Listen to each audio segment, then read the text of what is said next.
right, football is coming closer to us here. We got the regular edition of Hard Knocks back here on the podcast. Hard Knocks training camp with the Chicago Bears.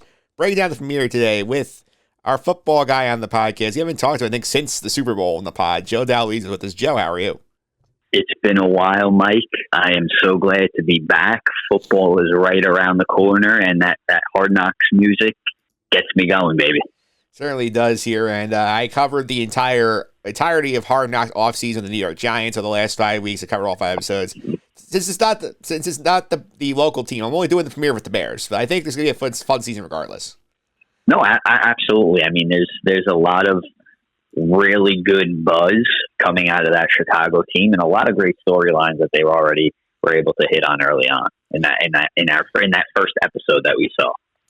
Absolutely here, and I gotta say I'm very intrigued here, and I like when Hard Knocks mixes it up here with their intros and whatnot, because I remember we talked about the Raiders a few years ago when they had the whole autumn wind speech over the Hard Knocks music. I thought it was cool they gave you the draft day with Caleb Williams and then the narration of the history of the Bears and how important they are for the NFL history. That sort of, I think, added to the experience of the show. Not only that, I mean, I thought they nailed it with the whole Chicago Bulls, Michael Jordan announcement of him running on, Caleb Williams announcement running onto the field for that first practice. I mean, if you're a Bears fan, I'm sure, a Chicago sports fan, that had to give you some goosebumps there. Yeah, it certainly did here. And obviously, Caleb Williams, one of the highlights of the first episode I expected to be not as heavy-handed as it was last year at the Jets and Rodgers in the first episode, but I did think we got a lot of Caleb Williams this week.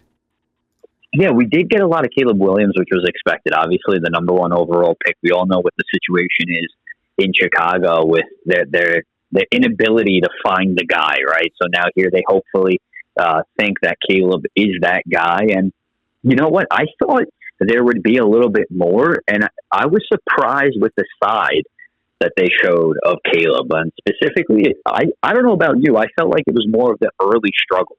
Yeah. Right, I didn't see more of the confidence. Here's this young stud who's going to take us to the promised land. In my eyes, I saw it as more of hey, this is going to be a work in progress. Yeah, I think they did their best to temper expectations for the Bears fans, saying, "Hey, he's got a chance to be really good, but don't expect him to be C.J. Stroud from last year. He's got things to work on." No, for sure, and I think they did a really good job of showing that. In episode 1, I mean, you saw a subdued Caleb Williams, upset with himself at times, with not making the right decisions or not throwing a great pass. So it's good that they didn't go all in on, hey, this is the savior of Chicago and he's going to bring us back to the promised land. Yeah, definitely enjoyed that as well here. The other thing that was surprising me, I didn't know this happened here. Nick Saban shows up to camp for a couple of days where he's talk at the coaching staff. He's talking about Caleb Williams. Nick Saban's visit was a big surprise to me. I thought he added a lot to the episode. Yeah, and it kind of goes hand in hand with the Caleb Williams aspect. And not to mention, I actually had no idea that Saban coach Chicago's coach. I had no idea back in Toledo and how much of an impact he's had in his playing career and then post playing career.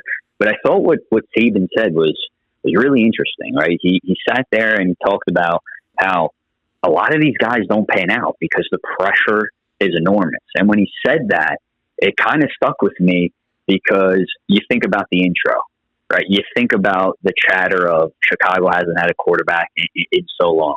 You hear the Michael Jordan voiceover intro announcement as Caleb Williams is running onto the field. And right there, it's hey, this may not happen, but the reason why it may not happen has nothing to do with necessarily the skill set, but more of that pressure. And I think you see that on a year-to-year basis with the NFL, right? A great college athlete that ends up not succeeding in the NFL just because, skills play a role, but the pressure is enormous. And that number one overall pick, you being marked as the savior without playing it down, I can only imagine what that pressure feels like.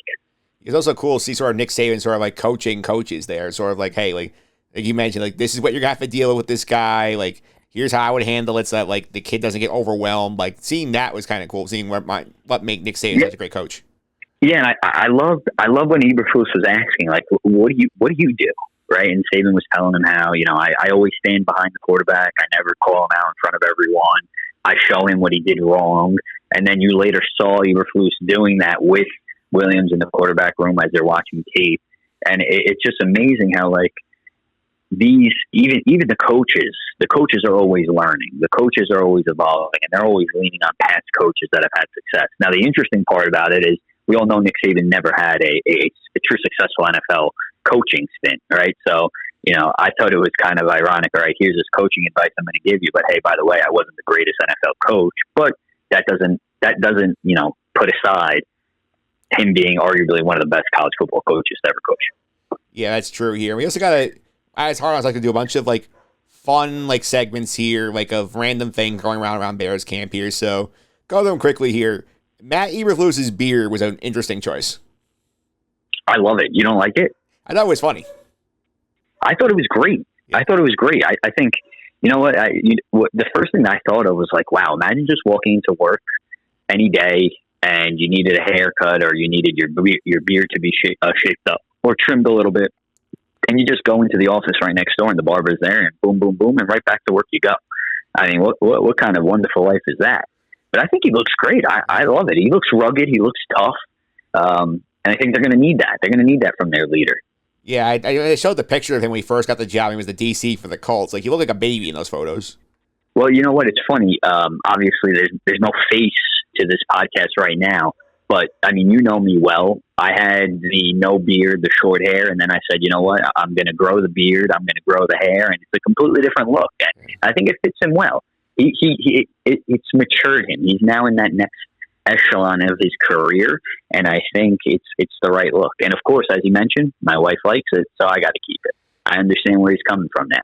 Yeah, definitely got to keep that. So he makes the wife happy here, and we got another one here, keeping the wife happy, where we get the storyline of Jonathan Owens, who is playing for the Bears, as best well known as the husband of Olympian Simone Biles. How he gets to go to the Olympics, and we get to see his home life. We get Simone Biles on FaceTime. We get some shots in with the Olympics. I thought this was a pretty nice touch, considering it very timely, considering the Olympics are going on right now.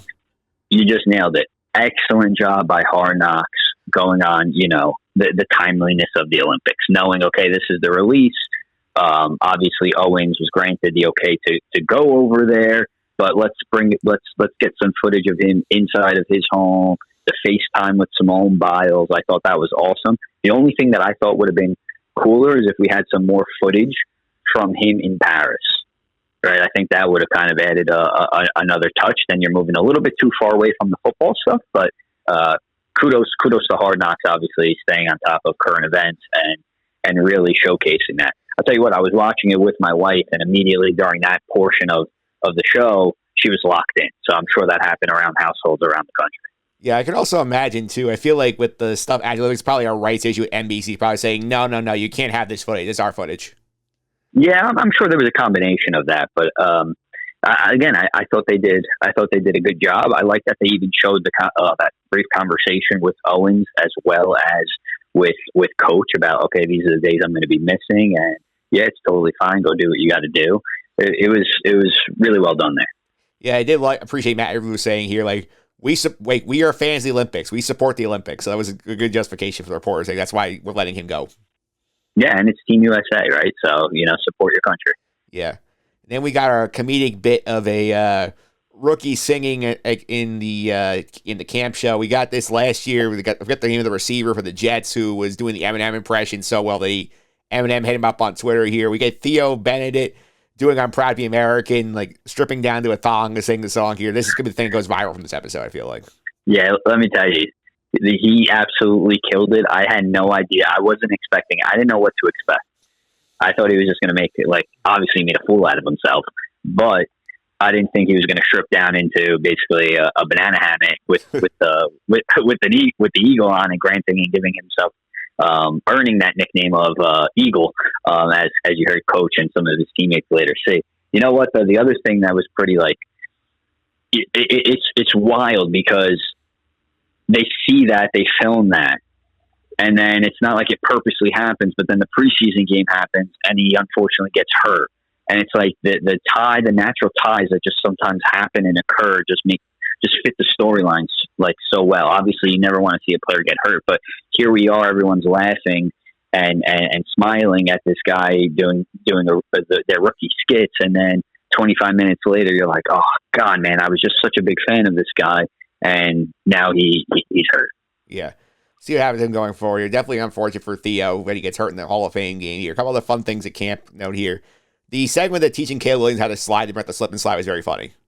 Okay, that I thought was awesome, but also absolutely bizarre. Can you imagine? All right, now obviously this didn't happen, but imagine the headlines that we would have saw if Caleb Williams gets hurt, seriously injured, or hurt at practice, and the reason why is the slip and slide. Yeah, I mean, talk about absolute dumpster fire disaster if that would have happened. Laughing stock of the league. What are you doing there? Everyone at that point should get fired for making that decision. But really creative way. You know, when they started to talk about the sliding, the first thing that I thought was, oh, maybe are they going to take them to Wrigley or to the White Sox? And obviously the White Sox are a bad example because they're a horrible baseball team. But are they going to talk to one of the baseball players or one of the coaches, the baseball coaches? They're going to bring them in. I thought there was going to be some sort of Chicago sports unity there. But the slip and slide did the trick. I thought that was hilarious. Yeah, well, you get a little bit of Chicago sports unity when they show Cole Kmet throwing the first pitch out at Wrigley early in the episode. But when that happened with the sliding, I just thought back to, like, I remember, like, back in the Rex Ryan days that the Jets brought Joe Girardi into camp to teach Mark Sanchez how to slide, and that didn't end up working out. I mean, the only thing that I thought after the fact is like, oh my God, if one of these guys got seriously hurt on the slip and slide, the Bears will never live this down. Yeah, they won't here. We also got a little bit of like the off-season flavor with Hard Knocks. So we get a little bit behind the scenes of DJ Morgan, the contract extension. That was pretty cool seeing how that worked out. The agents in the back room, and they're like, hey, go get DJ, sneak him out of practice and go sign this thing, then go back to practice. That was fun. Yeah, imagine just like being at practice, normal day, you're going through your routines, you're watching, you're participating, you get pulled out, you go sign $100 million plus contract and go back on the field like nothing ever happened. That's pretty sweet. That's pretty badass if you ask me. But with that being said, I mean, like, I go back to the Caleb Williams, the Nick Saban, and the pressure of the quarterback. I mean, he's got weapons all around him. Yeah, and I know this is more Hard Knocks related, but I think they touched on everyone, right? Keenan Allen, they showcased him a little bit, which I'm sure you're going to see a little bit more Keenan Allen in the episodes to come, I would assume. You have DJ Moore that they give the big contract to. Rome, the rookie, who's a speedster. Cole Kmet, the tight end, the Chicago native. I mean, it's going to be really bad if he fails because of how well the Bears have set him up. I'm seeing this and I'm watching the players and I'm hearing their names and the expectations with this offense. And I'm sitting there saying, wow, man, Fields got hosed. He didn't have half this. Yeah, he didn't have half this. Maybe if he had this core, he could have been a little bit better. Could have been good, but who knows? We've seen so many teams have a solid core, and if the quarterback just isn't good, the quarterback isn't good. Yeah, so you get the quarterbacks here. We also get we get our annual, here's our position battle where we're going to watch throughout the series here, and it seems like they have chosen to focus, okay, we are going to look at the backup quarterback positions. Who's going to make the roster behind the Bears? They have Tyson Bagent, who we know started a few games last year, the Brett Rippon, the journeyman. We have the undrafted rookie, who's the long shot to make the roster here. We know at least one of them to make it. They advertise two, but there's always a chance the Bears take just two quarterbacks here. So I think this is going to be a fun battle watch. So each of these guys have some moments in the Hall of Fame game, too. Well, and that's the thing. It's like everyone's Caleb Williams. But, like, if Caleb Williams isn't ready week one, if he goes down, who's the guy that's going to step up? Right? And that's very important. I mean, not many teams have a backup quarterback. No one talks really much about a backup quarterback. But having a backup quarterback that could go in and just right the ship and land the plane and get you a couple wins or steal you a game here and there, and it's not a disaster, could save your season. So it's definitely something that's going to be interesting.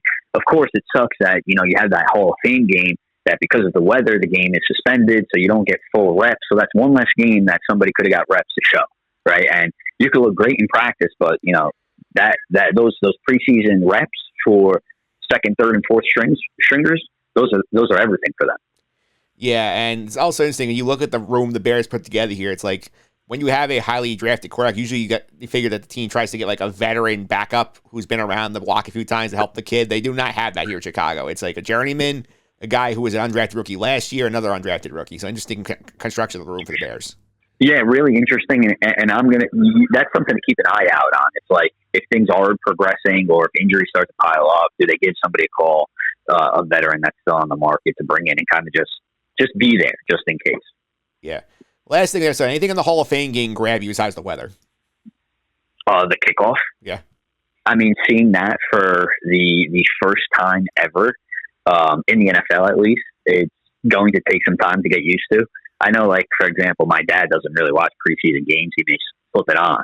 But I already, like, envision him screaming at the television or asking me, like, A, when did they do this? B, why did they do this? But I thought that was pretty interesting. I mean, I always laugh at the Hall of Fame game because I actually, when Brett Favre got inducted to the Hall of Fame, I made my trip to Canton, and the game never happened. Yeah. And the game never happened because it was so damn hot that the paint melted onto the field and it was dangerous for the players. So here we are sitting in the stadium, waiting for this game to happen that eventually gets canceled. So I'm like, oh, there's always something with this game. And of course, the Lightning ends up, shelter in place, and then, hey, we're calling this, which is a smart thing to do. I mean, you don't want anyone getting hurt, or you want everyone to be as safe as possible. Yeah, I did think it was also funny when they were in the tunnel there. The referee's like, hey, it's not happening. You're giving ESPN like another few minutes of airtime before they officially announced the game is bangs. But like they knew as soon as they got the field they weren't playing again. No, which and the other thing that's funny is like you look into the locker room and it's like it looked like a high school locker room. Yeah. Like they're just sitting around on their chairs, just kind of patiently waiting. And I thought they did a good job again. The storyline is the backup quarterbacks, and you're seeing all three of the quarterbacks kind of sitting there, still in uniform, tossing the ball around, waiting to say, like, hey, are we going to go back out there? Is it going to be my shot? But I thought, I love Hard Knocks. And, no matter what team, everyone who listens to the podcast knows I'm a Packers guy. I'm not rooting against, yes, I root against the Bears, but I love the cinematic value that the NFL, HBO, and Hard Knocks kind of puts together. Yeah, I mean, now we got a full brand, basically, of Hard Knocks, where they now have 10 weeks in a row of the offseason edition and the training camp one. Then you have this year the in-season, which is going to be the entire AFC North, which is wild. Which is crazy, and I think that's a kind of a great idea on their behalf, where, like, you can now, there's so many different storylines when you're dealing with four teams compared to one, right? So you could kind of bounce around and pick and choose where the story is going to go, or, news breaks out in Cincinnati. All right, well, who's going to Cincy this week? Oh, Derrick Henry's doing what in Baltimore? Great, we'll go to Baltimore now. So I think there's a lot of potential there. And I got to be honest, I really like the Giants pre-off season Hard Knocks. I thought that was great too. I mean, it really pulled back the layers of everything that goes on, the Saquon conversation, the draft room, the war room. They do an excellent job. And I tell you what, there are a lot of teams now in the league that are investing in their own media department or creative content department, that they are putting together mini series or some similar series like this. I know the New York Jets do it with like One Jet Drive or whatever that series is called, but like anything that brings you inside, I think any football fan, eats it up. Yeah, I think the Giant one was well done. I think my favorite part of that whole series was the seeing Dable quizzing the prospects and at the combine. I think it was probably the most inside stuff I enjoyed from that the most.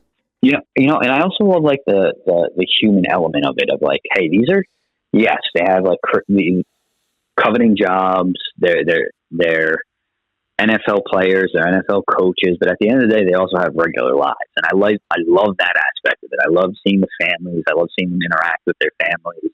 Talk about the vacation that they're going on, or what they did, or Joe Shane's kids telling him who to pick. I thought it'd be like anybody else. You're talking with your parents or your cousins or your friends, saying like, "Hey, the Giants should get Jaden Daniels, or they should get Malik Neighbors." It's awesome. It's awesome to see the behind the scenes. Yeah, let's wrap this episode here of this episode of Hard Knocks. Who was the MVP of this episode? Who was the star of Week 1 with the Bears? Star of Week 1 of the Bears. That's a good question. I'm going to be honest. I don't know if I could give it to necessarily a Bear. Yeah, I'm still like when I think about that episode in general, I think the first person that comes to mind is Nick Saban. Honestly, I think that resonated so much of him just talking about the pressure that exists. If I have to give a star, I'd probably say Caleb Williams because of again how much not only pressure but how much publicity is on this guy. Right, you were the number one overall pick. There's a lot of people that are doubting you because of how your career ended at USC. It's just your career in general at USC. Can you be the guy? Can you be the quarterback that the Bears have been looking for years? Yeah, I think I was with you on the Saban train. I think I would give him the MVP of the episode, even though he's not a member of the Bear. I think like his stuff, aside from Theo Bennett's like song, I think that's probably the most memorable stuff from this episode. Yeah, and obviously going back to Caleb Williams, like him saying that he got his $25 million signing bonus and everyone erupting like it's absolutely nothing. Like that was pretty hilarious too. But yeah, I think Saban like had some really wise words, and when you think about it and dissect it deeper, it's like he's right. It makes a lot of sense. It does here. And what do you like? We're not covering the rest of the season in the podcast here. What are you looking forward to with the rest of the Bears? What do you think we're gonna some stuff we didn't see this week you think might get going forward? So we definitely didn't see anything on the defensive side. So I'm sure we're going to see some of the defensive playmakers be highlighted. I want to hear from Keenan Allen. I hope they do a little bit of a deeper dive into Keenan Allen, who obviously had a successful career with the Chargers, now coming to a completely different situation. In Chicago, what that transition was like, how that trade kind of went down, and even Rome, right? Even Rome, the rookie, there are high expectations with him. The great thing is there's so many different ways and places to go with it. I know they featured Cole Kmet doing that the first pitch at the Cubs game, but Cole Kmet's a Chicago native, right? He's a homegrown kid. He's there now. He's an impact player on that offense. I wouldn't be surprised if we saw something a little bit deeper into Cole Kmet's family and maybe some Bear lineage or Chicago sports lineage in some capacity. Yeah, I think for sure. I think I'm keeping an eye on here. Besides the Caleb Williams, that's definitely going to continue here. The defense, I think, definitely gets some focus soon because obviously the Bears, a franchise historically known for their tremendous defenses. I wouldn't be surprised you're getting some like Bear legends showing up at camp to talk to some of the current generation. Yeah, and I also wouldn't be surprised if we saw a little bit something on kickers, only because of the new rule. And I'm not saying a full episode, but like some sort of conversation about special teams, some sort of conversation about kicking and the new rules. Yeah. I could see them kind of sneaking that in with some sort of defensive episode. Yeah, I mean, we're not. I think it'll actually be a series, especially in second. Not like back in the Jets' first edition when Steve Weatherford was bringing the shake weights out. I think like we're getting actual serious stuff. Yeah, no. I think I would agree with that. I would agree with that. All right, Joe. Thanks for all the time. Really appreciate it. People want to follow you on social media. How can they do that? Yeah, they can give me a shout on Twitter or X at Joe _. Don't forget that double. You won't find him. Don't forget it. DALOISIO. All right, Joe. Thanks for all the time. Really appreciate it. Mike, always a pleasure. Can't wait to speak to you again soon.